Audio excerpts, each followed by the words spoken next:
Shocking news. Gene Hackman and his wife, Betsy Arakawa, were discovered dead at their home in Santa Fe, New Mexico. A mysterious ending for a man who was once a Hollywood icon but chose to disappear entirely from the spotlight. Police confirmed there were no signs of foul play, but the question remains: what really happened? A guy with a history full of unspoken hardships, Gene Hackman was more than simply a two-time Academy Award winner. He was notorious for being combative, never hesitating to use his hands to resolve disputes, and was even imprisoned for stealing. He was also ridiculed as someone who had no chance of succeeding. Instead of leaving Hollywood because his celebrity had diminished, he left for something far more significant. Is this really the last chapter of Gene Hackman's life, or is there still more to unravel? Let's investigate. Not only was Gene Hackman risking his job when he chose to follow his acting passion, but he was also unwittingly giving up the most significant aspects of his life and making blunders that were all but certain. Hackman originally thought that Faye Maltz would be his pillar of support when he was trying to establish himself in the movie business. He married her in 1956. Hackman was still an unknown actor at the time, doing odd jobs to make ends meet. They led a modest but contented life in the early years of their marriage. Others said that her husband would never succeed, but Faye had faith in him. They had 3 children together: Christopher Allen, Elizabeth Jean, and Leslie Ann. They also constructed a house. However, in Hollywood, where destiny often rules, love and success are seldom correlated. With Bonnie and Clyde, 1967, Hackman's career took off in the late 1960s. With successful films like The French Connection, 1971, and The Poseidon Adventure, 1972, he formally rose to prominence in the business by the 1970s. However, as Hollywood's spotlight shined brighter on Hackman, gloom loomed over his personal life. Consumed by his profession, Hackman traveled from one picture to another, moving from city to city. Faye and the children gradually became strangers in his life. The calls home got fewer and further between, and his attendance at family meals turned become a rare pleasure.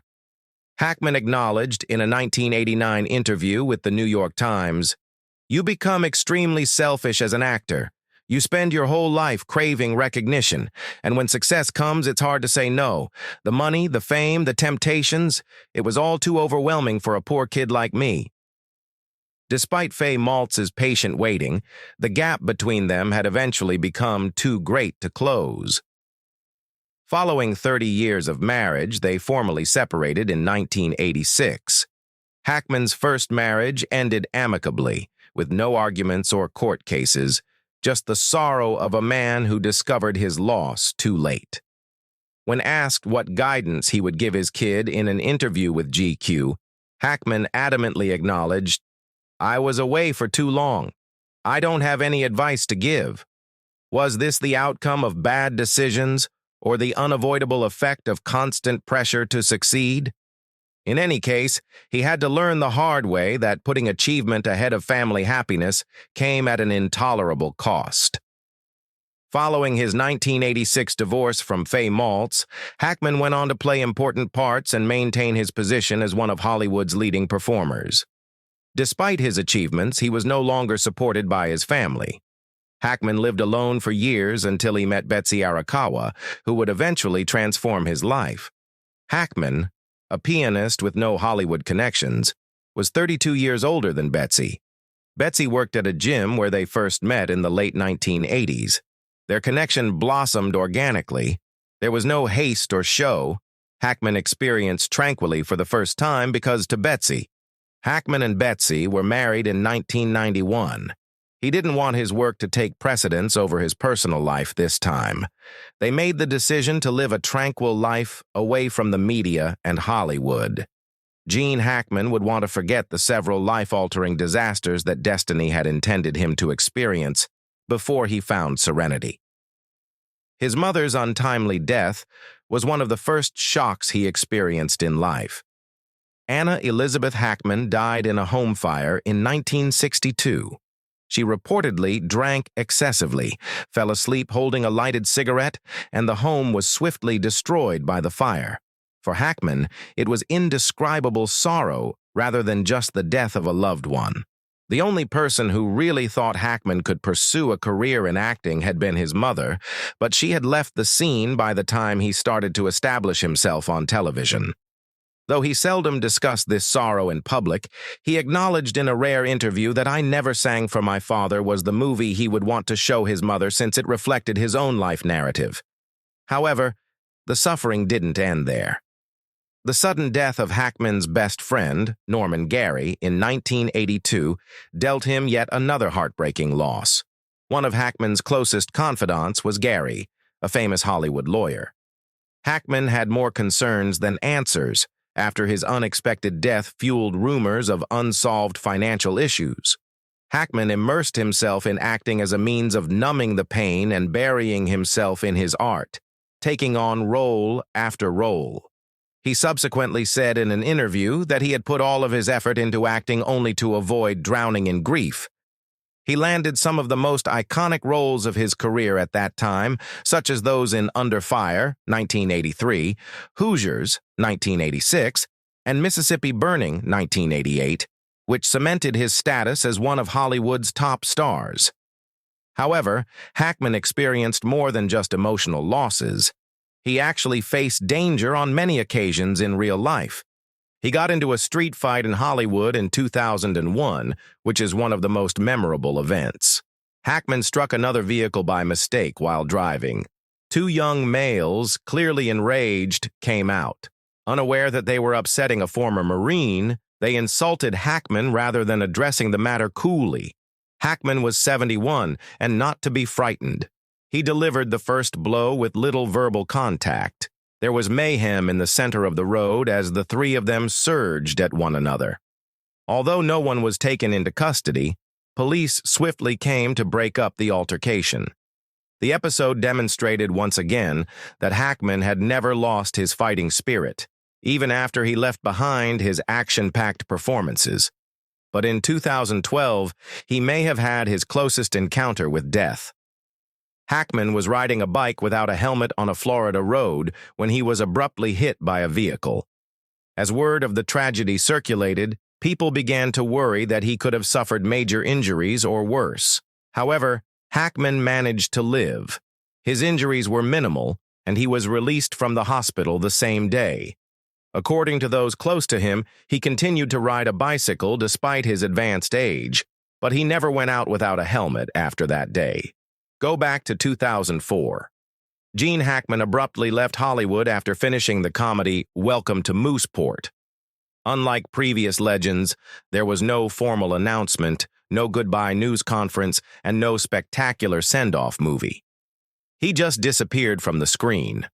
Although many people thought Hackman was just taking a vacation at the time, it turned out to be his last commercial appearance. Questions started to come up. Why would an actor who was still at the top of his game and could still control the screen abruptly stop showing up? Was it because despite having a $30 million budget, Welcome to Mooseport only made $14 million at the box office? Was he worn out by the glamour and mayhem of Hollywood? Or was it because he no longer found scripts intriguing enough? The true cause was far more intricate. As a matter of fact, Hackman had started to notice that his health had deteriorated. He had been sent to the hospital in 1990 because of a serious blockage in his arteries. When the doctors realized that his cardiac condition was serious, they performed an angioplasty right away in order to save his life. He may not have lived if he had reached the hospital a few hours later. Hackman had to alter his way of living after the operation, but he carried on performing for more than 10 years. By the early 2000s, he was experiencing health problems again. During filming, he began to feel worn out. The strain of dramatic situations, the long work hours, and the frequent travel all got to be too much. Hackman said in an interview with Empire magazine that he had run out of energy to keep performing. He also said that his physicians had counseled him to stay away from needless stress, such as the rigors of a movie career. Additionally, Hackman would prefer not to do anything at all if he couldn't give it his all. But there were other factors than health. The clamor and spectacle of Hollywood had never appealed to Hackman. He had always expressed openly his distaste for the way the business was run. He didn't want to live under continual public scrutiny. He didn't enjoy having to pretend to be kind in interviews, and he didn't like award ceremonies. "I trained to be an actor, not to be a star," he once said. After almost 40 years in the business, he believed he had contributed enough to the unrelenting machine that was Hollywood. He decided to leave it all behind. No glitz, no farewells. He declined every acting opportunity that was made to him, ceased walking the red carpet, and shunned all film-related events. In the hopes of a resurgence, directors kept approaching Hackman, but he turned them all down. In 2008, at a rare public appearance, he said simply, when asked whether he would ever go back to acting, "No." He jokingly said that if a very good screenplay ever came along, he may give it some thought, as long as it was shot at his home so he wouldn't have to leave. Gene Hackman consistently balanced his life with personal pursuits outside of his renowned cinematic profession. He stopped attending extravagant parties and entertainment events after leaving Hollywood. Rather, he concentrated on peaceful personal pastimes like painting and writing. Gene Hackman shifted his focus to writing, which he followed with the same fervor that he had previously shown for acting. Justice for None, 2004, and Pursuit, 2013, are two of his 5 books, the most of which are criminal thrillers and historical fiction. In addition to preserving his creativity, writing provided him with a means of avoiding publicity. Despite his acting retirement, Hackman continued to make contributions in various capacities. He provided the voiceover for 2 U.S.-focused documentaries in 2016 and 2017. He had previously served in the Marine Corps. This was more than simply a profession to him. It was a chance to honor his history. Hackman maintained ties to the important periods of his life even after he left Hollywood. Hackman also made time for painting, a pastime he had never shown in public. He never displayed or sold his paintings. He painted just for himself. "I don't want anyone to see my painting. It's private," he previously said. He saw painting as a means of finding peace away from the hectic beat of Hollywood. Few people were aware that Hackman, who was well known for playing tough guys on TV, was also a professional racing car driver. In the late 1970s, he participated in Sports Car Club of America events and even took home the Long Beach Grand Prix celebrity race.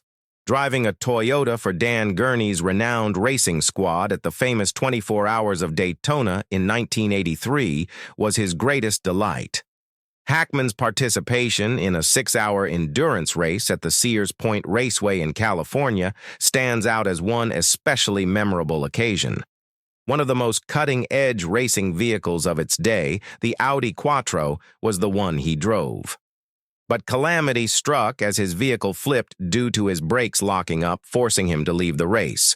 He then quipped that maybe he should have allowed a stunt double take his place, even if he wasn't hurt. However, one cannot pursue speed indefinitely. Hackman became aware that his reflexes were becoming slower as he grew older. "You need quick reflexes, and when they start to fade, you have to stop," he said. He made the decision to completely give up racing due to health concerns, concentrating instead on safer pastimes like cycling and painting. Hackman stopped looking for ostentatious sports vehicles once he left the fast-paced world of racing. Rather, he adopted more useful automobiles. He was often seen about Santa Fe in a Toyota Tundra, a strong but little pickup vehicle that complemented his grounded way of living. Hackman kept up his long-distance riding habit, which kept him in shape despite his advanced age. He continued to utilize an electric bike to travel about even in his 90s, demonstrating that his spirit of energy had never diminished. Despite his departure from professional racing, Hackman's passion for cars remained unwavering. He previously drove a 1983 Toyota Celica GT, which he owned and utilized for professional racing. However, his collection of cars represented his shift to a more tranquil lifestyle. Instead of pursuing ostentatious supercars, he opted for robust, useful vehicles that retained their own personalities, such as the Porsche Panamera is a powerful, high-end sedan that reflects his sophisticated style. The Mercedes E-Class is a classy but modest option for those who value style without going overboard. The Ford Mustang Shelby, a symbol of unadulterated American power, demonstrated that his love for fast automobiles had not entirely faded. The Tesla Model S was a contemporary option that demonstrated his fascination with technology and the development of electric cars.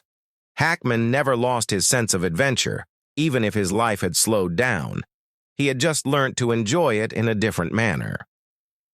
In addition to his passion for automobiles, Hackman was an avid supporter of American football. He was often seen at the stadium as an honored guest and had a great deal of respect for the Jacksonville Jaguars.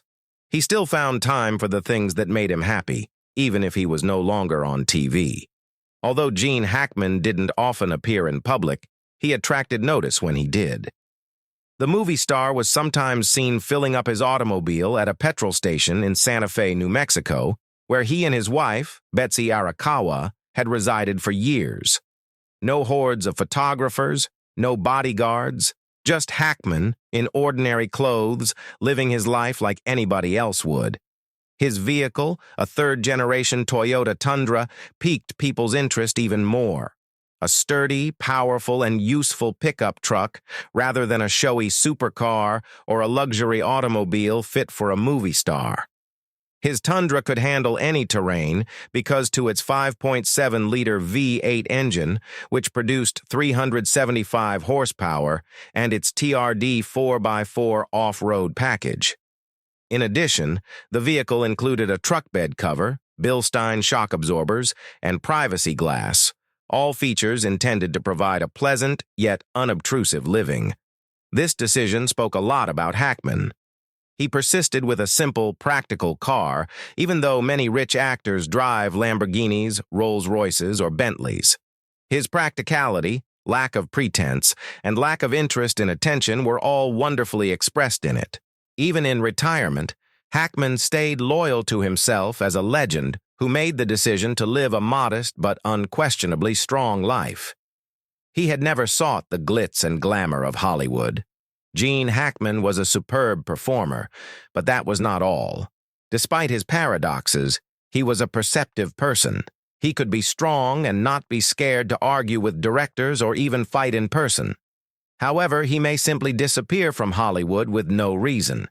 He was a renegade in his career, a legend who departed on his own terms, and he never pursued popularity or attempted to win over anybody except himself. He had a personality and a flair that not everyone could match. In addition to being a superb actress, Gene Hackman embodied fortitude and an unwavering spirit. In spite of his early disdain and suspicion, he became one of Hollywood's greatest icons. Hackman demonstrated that persistence and self-belief are more important for success than luck. While many Hollywood celebrities still strive for fame, Hackman made the decision to live a quiet, uncomplicated life in Santa Fe with his wife, away from the demands of public approval.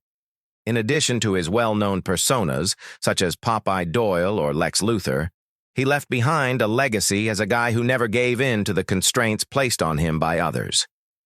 Even though the world was startled to learn of his and Betsy's deaths, Gene Hackman's legacy endures. His followers will always cherish his performances, his life story, and the guy who created the legend. How about you? What comes to mind when you think of Gene Hackman? His iconic performances, his memorable sayings, or just the way he lived life according to his own rules? To join us in remembering a real Hollywood legend, a guy who earned the respect and affection of the industry, please leave a remark with R.I.P. Gene Hackman if you think highly of him. Watch the video on your screen to learn more about Gene Hackman's life and work. Get the whole narrative by watching it now, and remember to subscribe to our channel so you don't miss any of the legends you love's hidden tales.